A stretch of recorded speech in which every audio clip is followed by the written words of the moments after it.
Namit barbecue ni Tita Annabelle, no? Sarap, oh. Wow, so excited sa barbecue. Barbecue ni Madam Belle. Ayan, in-order natin ito ng raw.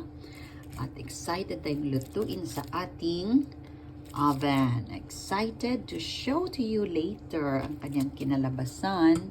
Barbecue with barbecue sauce pa siya, o diba? Lagay natin sa oven, 20 minutes under 180 degrees. So, baliktarin natin for another 20 minutes. So, slow cook lang siya para hindi siya maging sunog. Yan. Baliktarin natin.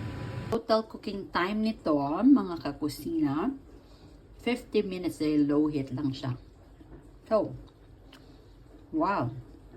Kumakain na ako. Dali, kain tayo. Yummy. At low heat. So, ang effect niya, super tender ang meat.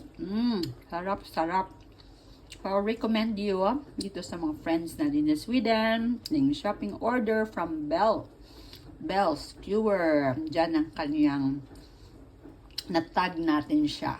Okay.